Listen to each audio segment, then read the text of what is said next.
told him it's costing us $11 a minute. And all of a sudden, mouths were open, jaws Yeah. were on the table. You mean you have to pay for AI? And I said, well, that's typically how it works.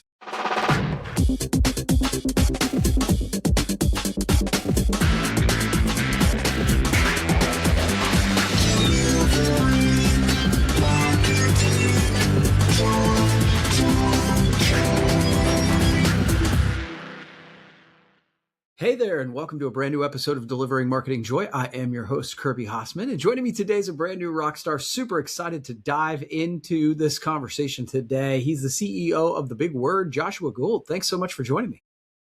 Yes, thanks for having me, Kirby. It's a pleasure. Yeah. So I want to dive right in because I think we're all looking for growth and revenue and all that sort of thing. And you grew The Big Word from $6 million to $100 million. So that's a crazy growth spurt. What were a couple pivotal decisions that sort of unlocked that kind of growth? So I think one of the main decisions that one has to make in any growth story is to grow. It sounds silly, right?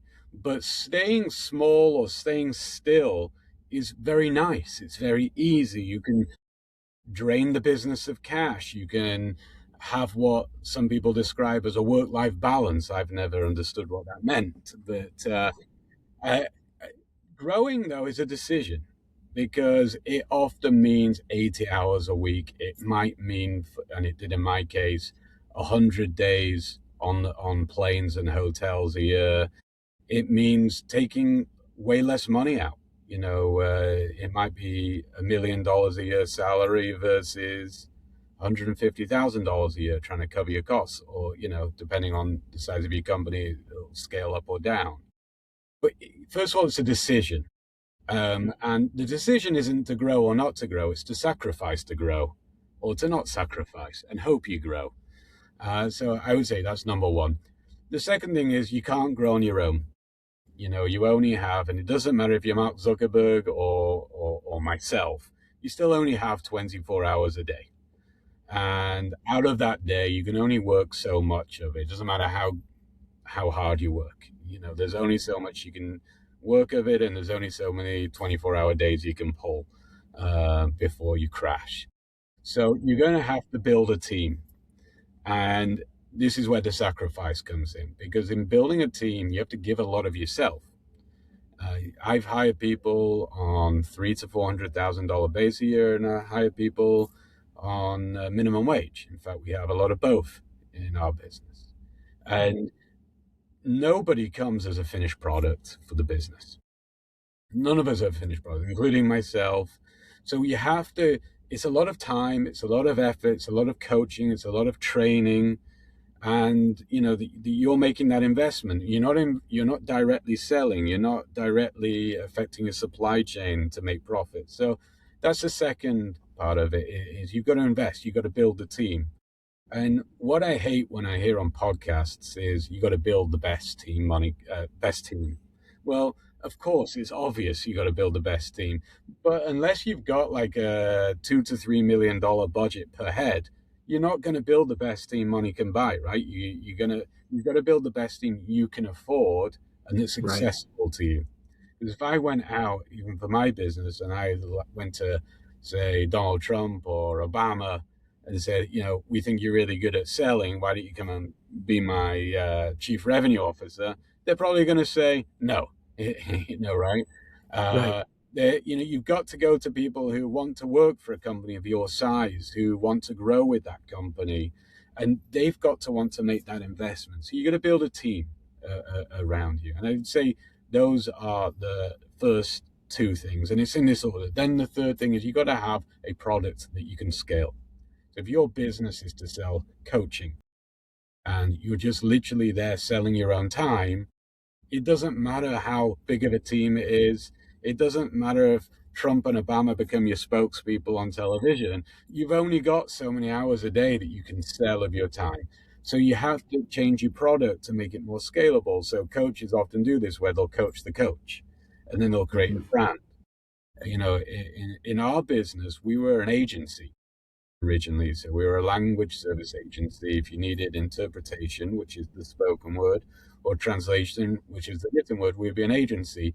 And we changed that to become more of a software business where you go into an interface and you can interact in any language, in any medium that you want to communicate in. And we had to build technology into the back of it, and we had to build automated workflows into the back of it. And even when we were making $2 to $3 million a year, I could have lived a very nice life, but I put all of that money back into the business to grow it, Right. and took none of it out. I lived in a house with used furniture, me and my wife. It was a very nice house. It was actually an expensive house, but when we bought it, we couldn't afford to grow the business and to have furniture that was brand new. So we Yeah. went around and we started buying used furniture, and family gave us furniture.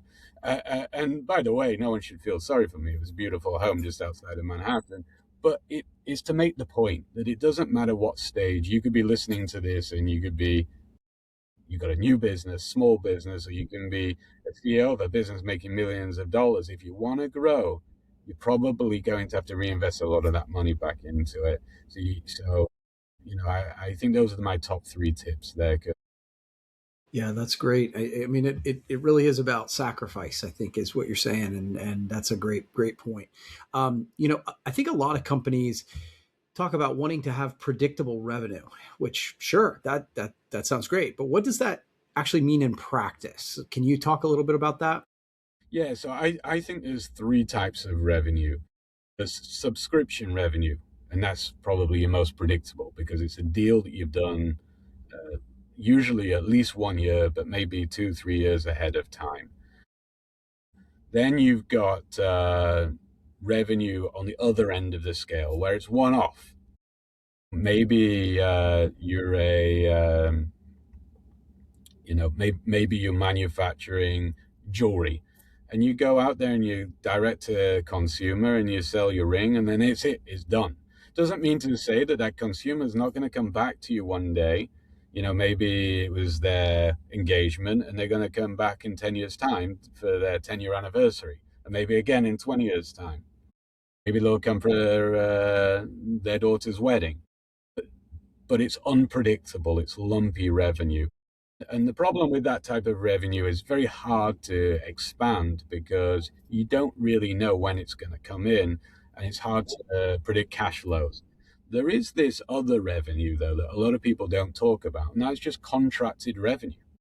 That's where maybe you're a marketing agency and you sign a contract with a company to do their marketing, and you know that based on the spec, there's roughly $1 million a year that's going to come in over the next 3 or 4 years. It's not subscription-based revenue, but it's subscription-like. Quite often, the big difference is that they don't have to spend the $1 million a year. They just sign up and pledge it in return for your services. And when you scale your business to a certain size, you can get quite good at predicting the flows of this. Yeah. And my business is very much like that. I do big government contracts, usually in the millions of dollars, sometimes in the tens of millions of dollars.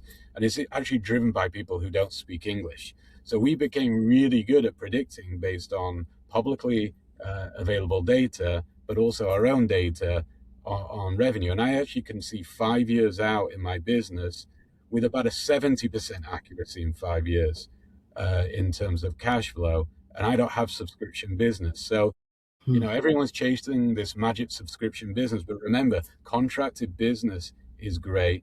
And then the other thing is even B2C can be great, as long as you've got enough data and you're looking far enough into the future. Yeah, that's interesting. Okay.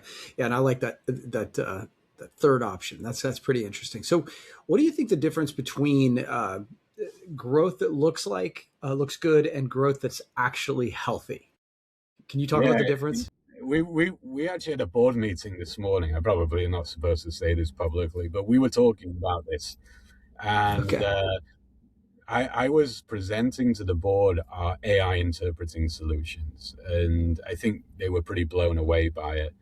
And then it got to a slide where they asked me, what is this costing us per minute? And I told him it's costing us $11 a minute.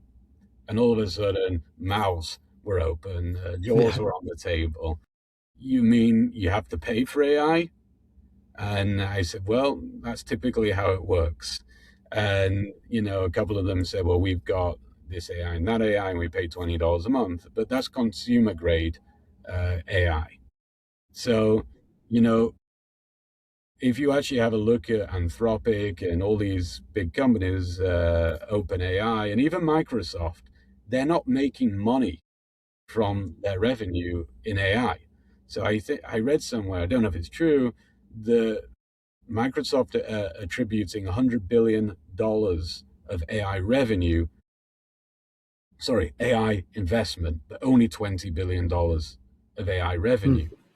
Yeah. So, this is what killed many companies in the dot-com bust, is everyone was racing to capture revenue, and everyone was giving a lot of stuff away for free.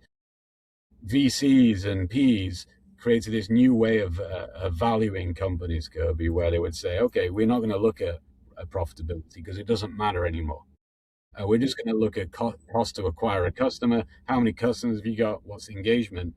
And then when people had to start charging for it eventually, they don't want to pay anymore Yeah. because they're being taught not to pay. So that's how I evaluate it: is can you make money on it?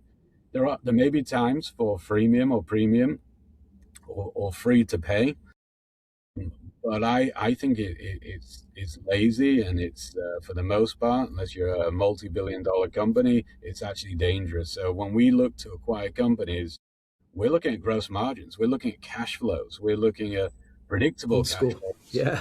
and we want to see revenue that's stable, growing, and profitable. So I think it's very, very dangerous. It's a bit like a drug. You can get a lot of traction very quickly by giving away things for free, but it's very difficult to transition people to then pay. Yeah. No, I think that's great. Great insight. All right. Final question for you. Um, you know, you mentioned that you're not going to scale anything if you don't make the choice to grow, but then you talked about growing a team. So how do you scale a team without losing sort of that entrepreneurial edge? Well, it's really difficult. And it's not I think people think that teams kind of grow in a very linear fashion. And typically, what I found is you go into it very entrepreneurially, and you have to hire people who are intrapreneurs. Difference between an entrepreneur and an intrapreneur, they're the same person, except for an intrapreneur does it within the infrastructure of a corporation.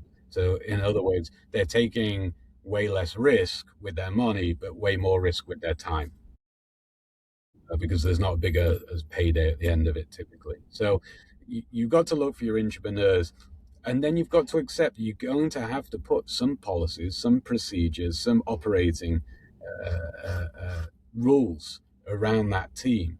But you are going to have to let people break the rules from time to time, and then and they can't be fired for breaking the rule if they've got a good reason. You also have to let people fail. It's the number one reason why I see teams fail to scale, is because the owners of the companies or the leaders of the team, they're just too scared to give the work away. And, because they always say to me, well, I can get it done quicker or I can get it done better. Sure, you probably can, but you can't scale that way. And you may have to have a whole team of people that can do it 50% as good as you. But by the time you've got two of them, you're broken even. By the time you got four of them, you've two times what you're capable of. So, I would give that as a big takeaway to anyone listening. Don't be afraid to hire people who aren't as good as you. The old rule is always hire people way better than you. Well, they probably will be in a lot of things, but not in everything, and maybe not overall. So if you want to scale a team, bring people on board, create some infrastructure, but don't make it so rigid that they're in HR every time they break a rule. Yeah. And let them succeed and fail. And if they succeed, promote them. And if they fail, help them. And if they continue to fail, then it's time to find someone new. Yeah. Josh, this has been really, really good. Where can people find more about you? So actually, I just launched my own podcast. It's called Exec. Nice.